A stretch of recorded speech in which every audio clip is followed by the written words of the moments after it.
Well, I learned it from watching you, Dad. Yeah. Talk about having to restrain yourself. So you remember we used to be, we became I would say a circus ride in 05, 06, 07. Just Perry Bear was the group sergeant major, I think, at the time. He was, yeah. Right? And he would come down to Raptor from RPC. RPC. Yeah. No, was he at RPC? Up on the hill. Balad. Oh, yeah, that's right. Yeah, the group was at Balad. Yeah. Battalion. And he would go, hey, is Russ going out tonight? And of course, Frank Nash would be like, yeah, Russ goes out every night. Manager. He goes, hey, and he'd come to me and say, can I get on board? I was like, sure, but you got to take an assault. You got to take an Iraqi spot. So if that Iraqi's job was manning this intersection or this side of the building, or if that Iraqi's job was drawing out the rooms where shit was found, you know what I'm talking about, the sketching for SSE stuff. Yeah, that's what Perry would do as a group sergeant major. Yeah. So, but I was also reminded by Frank, Byron, he is the group sergeant major. I got it, Frank. Got it. So I can't have Perry out there by himself on a road intersection, pulling security. Yeah. But he would be there, ready to go. That kind of thing. So, but he was able to disconnect himself from, thinking, I'm the group sergeant major. I'm in charge of this. He was not. He was a soldier first. I'm really glad. I'm glad to hear that, man. Because I got the group in 2005, and so I had a perception of him that was different from what you're telling me. So I'm glad to hear that. That's pretty cool. That's very mature of you. Yeah. I know, Jimmy. I know. Well, I know. And I didn't say that because of that. Right. Well, the reason why I'm giving you credit on that is because recently, I don't know who else saw. I think actually it might have been Rick Frazier like a couple months ago in Savannah. I had dinner with them. I think it was. Either way, the topic of that conversation was like person A's perspective of person B. Oh, yeah, we talked about was this. it? Yeah. And then person C's perspective of person B. And when person A is talking to person C and person B is the topic, sometimes you find out in our kind of community that people don't like each other. We were talking about person B. Yes. You know who I'm talking about. Right. Well, the thing is, I love, in the case where I'm person A, I, from the bottom of my heart, love person C. Mm-hmm. But as well, in that same sector of my heart, I hate person B. Yeah. Yeah. And Perry Bear, God rest his soul, he's dead. Prior conversation, we're not talking about. So I am less mature than you because that's not true. Perry Bear, great guy. A lot of people love him. I just didn't have the best. Not anything crazy significant, but I didn't have the best experience with Perry. Yeah, I didn't either. That's why I was like. So you remember we had the Mars system? Mars. Yes. Oh, on the gun. Yeah. The platform. It was that platform that had the ladder that would go up over the walls. Yeah. And you for the Humvee. You could fast rope off. Yeah, gotcha. Off the top of that. Yeah. Well, we used that on a target, and Perry just happened to be going on a ride with us that night. And we would be the last ones to go up and then fast rope down. Yeah. Well, if you remember, all the telephone and power lines are really low everywhere, right? We get up and everybody, all the Iraqis get off and our assaulters get off and that. And me and Perry are last of the people going inside the wall. And we both had our 14, my 15's up, and so did he. Had them up, and they get caught in the lines. No, right? 15s when they're up, they're they get caught in the lines, and we are just stuck, shit, and just puppets. Yes, we're like, I had to take my helmet off so I could keep going. It's just hanging by. That's hilarious. And his was hung up there also. That he managed to get his undone, and then he waited to undo it so he could have it with him. It was fun. That Mars system, was that developed at the fifth group? Third group, I think. Was it third? I think it was third group. Because we inherited it. Might have been a third group. I think we inherited it. We inherited it from third group. Okay. Yeah. Because I remember seeing that thing. I was like, man, that's really smart. Yeah. Yeah. That's pretty cool. Yeah. It's a Humvee. They have them at 37. That's got a platform on it where, and it's also got the skids that come out too. Mm-hmm. Yeah. And at a VDO where you would normally do a VDO, everybody piles on top of this thing. Mm-hmm. Right. And then the ladder is, I think the ladder's hydraulic, wasn't it? I think it was hydraulic because there was a ramp that came up first. Mm-hmm. And then you drove up to the wall, and then the ramp was like this. So the Humvee was down here, and you just claw up his, had that graded steel on it. Yeah, it was high quality. Yeah. And Sturdy. you actually could fast rope down the other side, down the other side of the road. So it worked out. It was a good system, but heavy on an up armor vehicle. So we had to use one of the skeletonized vehicles for that. Yeah. We wouldn't roll otherwise. I think they still. I might be misspeaking here. But they had them when I went to Sephardic, and I think that they still do. I don't know how much they teach off. Maybe they do. I hope cool. so. Yeah. Yeah. Huh. Biggest personal influences. Yeah. I actually just hired one of my biggest personal influences. I'm sitting next to one of mine. That's the truth. Yeah. Believe it or not, mine was Ed Smith. Mine was Sean Kirkwood. I love both of those men. I was his phase 1 instructor. I love both those guys. Yeah, Really I work do. with him right now. Sean Kirkwood. Yeah. God, Love Sean Kirkwood. legend. I love him too. And really, it was, I hope Sean sees this. yeah, me too. Nothing he doesn't know, though. It's like Yeah, for sure. he was, for me, the reason why he was such a big influence on me was quite simply, I was a SEAL leader and he was my troop sergeant major. And at the time, I really needed a leader like that. A very slap you to earth, fundamental, you're still a soldier.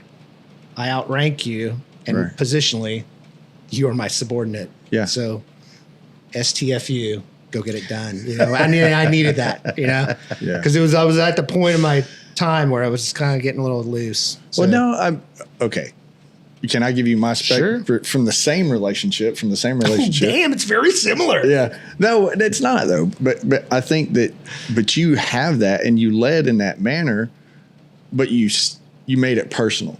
You know what I mean? It's like, this is how it is. This is what's happening. But here's why.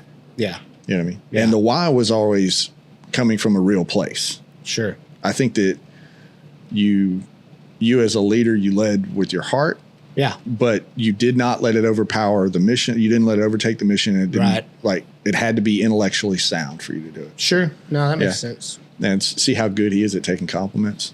Yeah. That Trying my master- best. He's mastered that. Trying my best. Go to the next one, Chris, if you don't mind.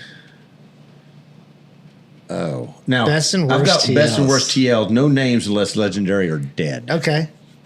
Now I'm going to go to this. Go for it. Rich Roth is the best team leader I ever had. Okay. Rich Roth. You mentioned him earlier. Yeah. He was my team leader. He's a great friend of mine. He let me cook. Yeah. Breaking Bad thing. Like that. He Yeah. let me cook. Yeah. He didn't step in and go, "Hey, that's my team." He's like, obviously this motherfucker knows what he's doing. Yeah. Yeah. I'm going to sit here and ride the horse. And He that's was what- smart. Yeah, he was Really? very smart kid. Man. Like Hugh Hayden smart? Oh, up there. Really? Up Like there with brilliant, you? intelligent. Yeah. Rich Yes. Roth was, Rich Roth. and he knew human being stuff, Yeah. which I'm not fans of those people. stereotyping captains, but that's not in my opinion, that doesn't happen all It's the not time. at the top of the Now, list for there was sure. a guy that came in the same time he did that was the worst PL or TL that I've ever had to deal with. Ended up, I don't know if you heard about him. I know exactly what you're talking about, but his career ended up on a bad note as a lieutenant colonel. Really? Oh, it's terrible. Definitely off mic stuff. Ooh, Wow. the grossest of grosses. Ooh, I didn't like him. Good. I didn't like him. There's a lot of good reasons to not like that guy. I had a bunch of good. I was fortunate from an officer standpoint, Yeah. and I don't want to talk about. I literally don't remember the bad ones' names. Isn't that Yeah. something? Yeah. It takes me, I have, What company wise? Hugh Hayden. Can we get a shout out to you? well, Hayden, I was going to bro? wait to the end just because, I think stereotypically when guys are growing up in SF, their perspective on those captains is as well stereotypical. It's like, Yeah. it's the team sergeant's team. That guy's only here for a certain amount of time. And then a lot of the guy's value is marginalized because of the culture and the stereotype of that dude. Yeah, it's not fair to Especially- some of them. It's Right. not fair, especially from the perspective of younger guys. So, because they're just not mature or equipped mentally to understand that, like, hey, there are some pros and cons about everybody on this Of damn course. team, Yeah. But I will say this. When I came back to 5th Group from Yuma, I had several captains, many captains, I would say. A plethora of captains. if you will. Cornucopia. Not bottomless, but very close to cornucopia. And I'll say this, dude, I struck gold on every captain I had. Like sure. I was like, I don't think this. My dad was a captain. My dad was an ODA commander, so I was familiar with it from many different angles, Right. and the culture, both before I arrived to it and when I was a dependent in that culture. So that topic alone, I'm very familiar with in a peculiar way. And bottom line is, I was pleasantly surprised to look back afterwards and go, Dave Clayman was my first one. Come on. Absolutely Let's amazing go. officer. Absolutely. After that, it was Josh Schneider, but he got freaking pushed out to Bragg, Illinois quite a bit. So I didn't have a team. Yeah. Really. But as far as like troop commander as well, Hugh Hayden, to this day, one of the most brilliant people, like 1,000%. the definition of brilliant. Because he let me cook. You want to hear a pretty badass story about this guy? He would, and this sounds like a con, but it's a pro. It's definitely a pro. So I would be sitting in my little cubicle, right? And he would be next to me. I know what you're and he about would to talk jam about. out this email. And then he would like look over and make sure I'm not busy. And he would go, hey, can you proofread this first? And I would look at it because he's representing the troop. And he would ask me to proofread it because he's going to sign it. You know, thanks, Hugh or Captain, whatever. And he would make me do that every time. That's the one indicator that he was like, you know, obviously he's confident. I'm sure he could just wing that email and been fine. But he was of that mindset that I should stamp it before it goes out. And that happened a lot, constantly, right? That's one indicator. Another indicator, I would catch him talking to his own dad on the phone, right? So, you know, we'd be in a rental car somewhere, TOI or something. And man, this is his business. I hope he sees this and isn't mad at me. But I don't mind if you are mad. He doesn't get mad. Yeah, he doesn't. But he'll understand why I'm saying this because it's super awesome. His dad was an NCO. I think he was a young child to an older dad. I don't know. But his dad was an NCO in the Army. And he would have him on speakerphone. They would talk about dad-son things. And at the end of the call, like per SOP template of his dad's, he would say, all right, son, I love you. And he would say, yeah, dad, you know, take care. I love you too. They would not hang up. His dad would say, make sure you listen to your NCOs. And he would say, yes, sir. Hang up. Boom.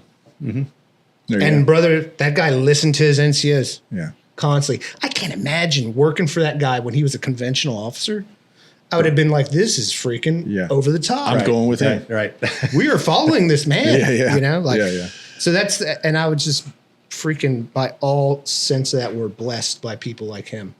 And he would let me cook, Yeah. you know? I think he did that for us all. Yeah. I think you guys are great, man. That culture back in that was really good. That was amazing. I think my favorite company commander though would have to be Joey Baggett Donuts. Easily. Yeah, You didn't know him? I didn't know Joe. Oh my gosh. You talk about letting a company cook. Yeah. Just letting the company cook. yes. That's awesome. He was the quintessential SIF commander. Easily. He wasn't just a SF commander. He was born to Correct. be a SIF commander. There you go. In that era, Yes. in that geography Yes. of Really? Iraq, easily. Yeah. Like there's, brother, I don't know if I've ever told you this story.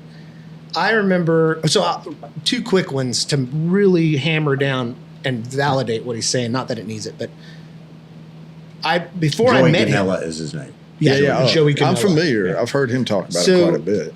I was running ICF Recce. I was out on a CTR all day. I came into Building 1 at Area 4 into the Intel shop to give, videos and pictures and whatnot and start cranking out a product. Always in there, obviously, was Randy Newreither, who was like the two man in there. He was warrant officer, and he was like the two. And when I came in there, he was like, how'd it go? I was like, normal talk. But I was like, how's everything going back here? Been gone all day type thing. And he was like, found out who we're getting for our next company commander. And I was like, who's that? And he was like, Joey Ganella. And I was like, I don't know him. And he's like, yeah, he was somebody's TL back in the day. What team? 1-6? Yeah. I don't remember. I forget. Yeah. 1-5, I think, actually. Was he scuba? I Didn't don't matter know. back then. Yeah, I didn't. Either way, I'm like, yeah, I don't know him. And Randy like isolated that part of the conversation and looked me in the eye and said, "Mark my words, you will consider him the best company commander ever." Really? And I was like, "Really?" I was like, "All right," and boy, was he right. During our time at Raptor with him, Incredible. the commanders prior to would always dictate how that troop was going to do something, even though he's disconnected as a commander. I'm sorry, but the SIF commander is disconnected. Mm-hmm. He's the one supposed to do all the coordinating, let us cook. Mm-hmm. Joey, right off the bat, was like, yes, we have to do this mission. Go make it happen. Because he trusted us. Yeah. And he definitely he would take the heat for anything that come back. I've never seen anything like it. Yeah. The second story I was going to tell you, I was on the range. I was on the range doing range stuff one day at Area 4. Mm. And I came in to the ops center and I went to Frank's office, the company sergeant major at the time, for something little and probably dumb. But on my way out of his office, I passed Joey's office and he saw me in the hallway and he said, "Jimmy, come here." And I went in his office and he turned his laptop to me and he's like, "Read that email." And I can't recall the details, but I can describe it pretty well. It was basically a draft email that Joey was writing to somebody that apparently was the dumbest person in the whole wide world. And Joey wanted to describe why he thought they were dumb and how dumb the idea was. It was extremely colorful. It was an absolute fireball email. Mm-hmm. And I read it and I looked at him. I was like, "That's a pretty rough email, sir." And he was like, "You think I should send it?" And I looked at it again and I was like, "Yeah, if those things are true, I would send it." And he's like, "Roger that." And he sends it. And I was like, "But real quick," I was like, "Sir, who's that email to?" And he was like, "The Multinational Coalition Forces of Iraq, G3 or there something." There you go. I got 1 star. Yeah. He was a major. Yeah. That's the type of guy he was. And he absolutely had everybody's back. Yeah. CONUS. The epitome of common sense leadership. Yeah. At that level was over the top. Yeah. Yeah. Love him. What about you? Seen our group chat? Joey is. Yeah. Joey is. I've seen him pop up. Yeah. Who are you thinking? Oh, Hugh Hayden. Hands down. How come I've not met him? Or have I? Has he been here? I think he left right after. He was in and out. Yeah. He got out at 10. He's out in San Francisco working for a tech smart company. Guy. He saw, I feel like that he was like, that's the best it's ever going to be. Dude. Honestly. Real target in 2015, it was this H-pathway mustard device up in Mahmour.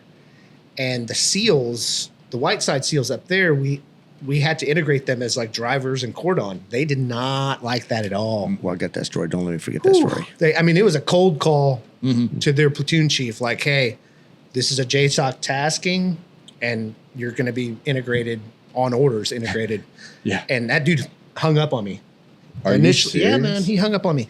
And then his chief, his E9 and 05 or whatever, in the room next door, I went over there and got him. I was like, "Mario, I'm having issues with your dude at one of your outstations." And he was like, "Dude, speakerphone, let's call him." Of course, he told him "Hey, dude, don't fight it. It needs to happen. Support them." The one cool, one funny part about Hugh Hayden on that mission, the cool part was as soon as we got up there, because we were coming in like divas, not on purpose, because that was part of the mission. Like all those Seaburn missions, it's not as easy as people think they are. And it's not like commando. It really is, but it's literally rest and hydration is how you prep to succeed on that target. You hydrate and you rest. I promise that's how you do it. Because you're going to be in a suit all day in northern Iraq, bro, hoping for dexterity and focus, So if you don't hydrate deliberately with a plan and rest deliberately with a plan the night prior or even prior, then you're not the professional that you think you are, right? So in the case of us, the RFS, the request for support to these guys were like, "I need a tent set up, isolated just for us, cots. I need HVAC. I need a full-blown incubation, all this water, all this stuff." Anyways, they were like, "Oh, we're going to get it on. This buzzkill, we are going to take advantage of this buzzkill as supporting these army nerds, and we're going to freaking go smoke ISIS." Well, and they were packing to the gills like that, and in preparation. Of course, there was a lot of guidance, but a really cool thing as a leader, tactical leader, that Hugh did in the back brief was he deliberately isolated a part of that brief, stood up and looked them all in the eyes and like, hey, like this is not a proactive, aggressive mission. Like if we show our hand first unnecessarily, we're assuming more risk than we can afford. Right. You know, because if suits get compromised with H pathway mustard, your lungs are blistered, you know, like it's a whole different contingency at that point. Like it's a national contingency almost. But the point was he basically was like don't fuck with me on this. You know, and he wasn't a docile guy, but he surely wasn't this like overbearing dude until he had to be. Right. And it was always just and delivered correctly. Yeah. But he did get caught in their gee dunk with a whole thing full of snacks that first night and turned around and they were all there looking at him like, what the hell, you know? He was like, sorry. He had like ho-hos and all this stuff. But he came back in the tent. He's like, you won't believe I just got busted in their gee dunk. Gee dunk is a Navy term for like their pokey bait Right. locker. Their snacky shack. Yeah. Hugh Hayden, great guy. Yeah. Oh. What's So next? when in 06, Frank Nash and Joey had to go to a SIF conference while we were still with Raptor. So they had to go to Tampa to the SIF conference, and it left Carl as the sergeant major at the time, and Brian David as the commander. Yeah. I think they put Brian there. Well, while they were gone, Jill Carroll hit. So CAG had been looking for Jill Carroll. She's a reporter for a minute, and they've been tearing Iraq up looking for every lead. Well, during this particular one, they were busy and called us. The SEALs had now this is Whiteside SEALs. I like to make that distinction too. Had this commander, we called him Silverfish. Silverman. I remember him. And he comes in going, wait, we're going to do this, this, and this. And I'm like, and I was a troop sergeant major. I was like, stop. Right now, this is a SIF mission. Because, believe it or not, hostage rescue is not in their charter. Correct. Right? It's in our charter. So if anything happens on target, it's Joey and Frank's heads. Right. Regardless of who did it. Right. Yeah. Right? So I was like, no, you can't. So I was talked into letting them gun and drive. Which I was fine with. You know, I was okay with that. It's more of us being ants on a sugar cube to go inside of the building. But we are 75 meters away from the target, and we're about to do a U-turn on it was past curfew. We're about to do a U-turn to go into the. Oops, I told everybody else not to fucking do that. To do a U-turn and then hit the target. Well, we get there, and there just happened to be an Iraqi vehicle coming. They get caught late sometimes. You know, past curfew. It happens, right? Well, the SEAL and the gunner in the front vehicle throws a fucking flashbang. 75 meters from this target, throws a flashbang at this target. Christ, dude. So we turn around and we get there, and the doors are still swinging when we get there. Yeah. I heard about this. I was gone by then. Yes, the doors I are heard still it. swinging. Literally, that's how it was. I blew up when I got back. God dang, blew dude. up. Yeah. I didn't blow up then. We still have shit to do. Yeah. But the food still on the stove, the whole 9 yards. God and because it was 75 meters away, you know, he chucked that to get that vehicle to stop. Yeah. You know, and then we did a U-turn. The target was right there. So we were pretty much VDOing right there. And Gosh, yeah, damn. so I think Silverman was the this is what I think as I recall, but he was the aide de camp to gosh dang, what was the general that it was in Rolling Stone talking smack about Obama? Mick something. What was his name? I can't remember his name. know, I know what you're talking about. He was like Master. No. He was on a target with me, actually, in the same capacity you're describing Perry Bear. He came on a target, and I was like, here's your left limit, here's your right limit. It intersects with these guys. And he was awesome about it. His name was General, not McCraven. That was Admiral McCraven. He was the regimental, he was the Ranger Regiment commander at one point in time, and I don't remember his name. You are not doing That name will come up right here in a little bit. Yeah. Says Jimmy remembers these names and sends them to me. He's a very famous guy. So we're at Silverman was the aide de camp. Hotel. Huh? Hotel? No. McChrystal. Thank you. Thank you to our sound guy. Sound Google What's guy. What's Joe Rogan's? He's Jamie? yeah. Thanks, Jamie. Is it Jamie? Yeah, it's Joe's guy. He's McChrystal Byron's- he's is Byron's correct. Yeah. So we don't need to put that name down there now. Yeah. Can- But can we still take- got to do the armor. We still don't remember his from name. the buzzer story. Yeah. Can we take a second and talk about, because you hit on something, Byron, and like people who are interested in the CQB portion of this, take a second and talk about training and authorization for hostage rescue and linear targets. Can we talk about that for a second? Because there's so many people out here. It's like, we're going to train hostage rescue and we're going to train linear targets. And like, Yeah. First off, from authorities, you can't. Right. Second off, you're doing it wrong. There's a lot of, and this is like recollection from the period of time where all these things mattered to me. So there was PPDs that covered a lot of, Right. and I won't, I'll do my best not to. Yeah, I don't want to get Violate into anything, documents or anything like that. But there's presidential policy directives as well as a charter, and then every year or so, it seemed like there was a new mission guidance letter that accounted for everything I just mentioned, but was more specific. And really, in my opinion, there was more use for that mission guidance letter to justify budgets and training type stuff, not necessarily the application of those two things to like mission capability, Right. or like what missions might be pushed to whatever unit. Yeah, But I don't know is the answer. yeah. I can't speak smartly on it. I just know that.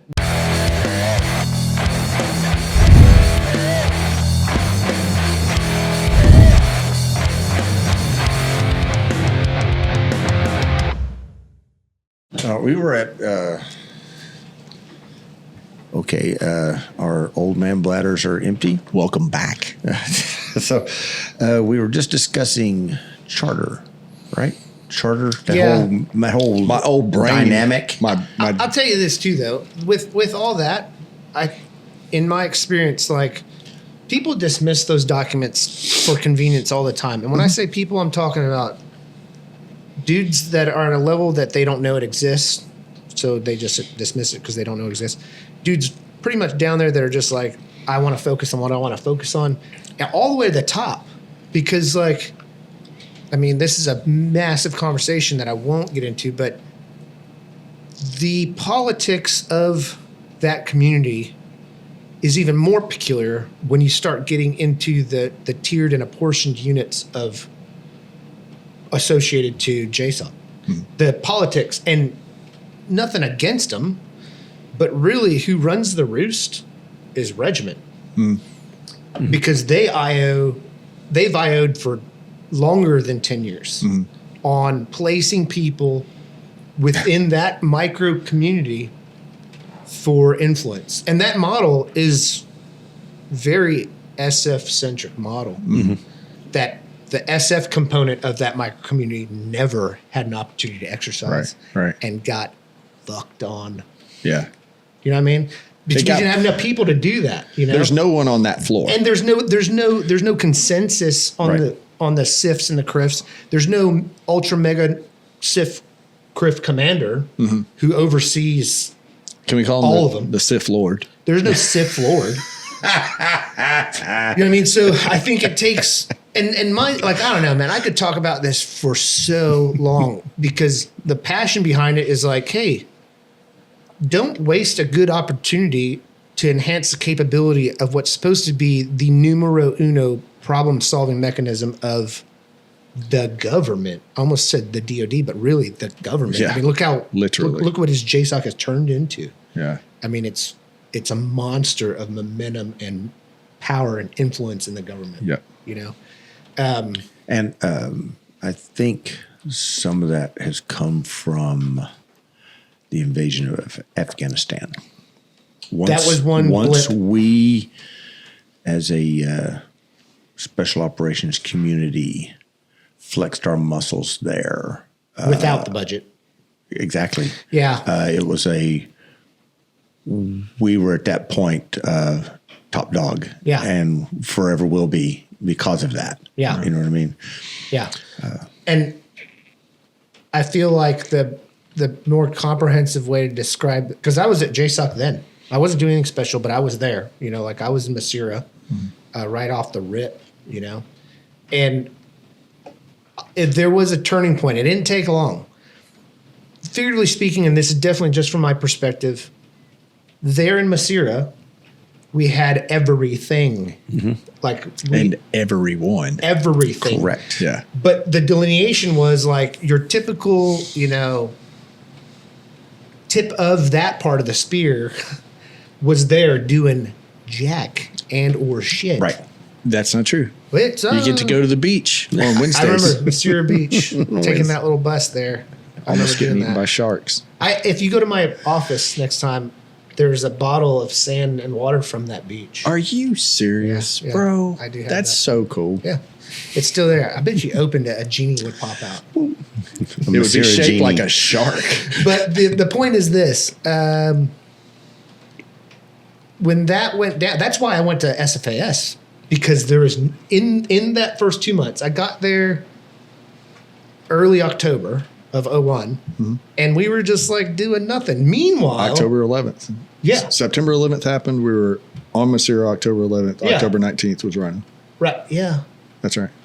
Oh, I got there the 7th, I think. October 7th. I think. Okay, ladies and gentlemen, let me explain something to you about Jimmy Adams. Nah. Jimmy Adams, just Jimmy Adams, that conversation. You know what? I think I got there the 10th. You were there the 11th? I think I did 10 push-ups and got there on the 9th. I think I did 15 burpees and got there He just 2 days before. Jimmy'd me in public. But what I'm saying is like Bullshit. there was 2 months where there was Rhino, there was Gecko, That there was it. Honda, whatever. But really the ODAs were straight slapping buns already. Oh, had been done doing Like that. true story, Yeah. absolute true story. I remember going in the jock at the daily brief, right? TF Sword was the JSOC task force. And I remember there was this short SF captain major from 3rd group who was assigned as the LNO to TF Sword from TF Dagger. Yeah. Is that right? We Up were north? KVAR, but Dagger was up north, yes. Yes, Dagger, which is very SF-y, right? Mm-hmm. Right. Okay. So I remember it was like a normal template for the LNOs and other parts of the staff, whatever. It was like a last 24, next 24, and then like miscellaneous issues. And you had like 2 or 3 bullets you could talk about or whatever.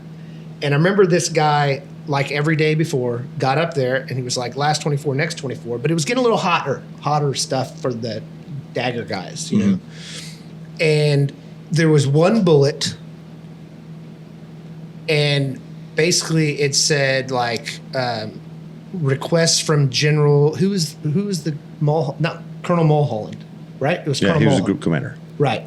So there was a bullet that said like requests from Colonel Mulholland or something like that, which was his cue to come off of the slide and look at General Del Daly, the JSOC commander, and he was like Colonel Mulholland asked me to brief this specifically.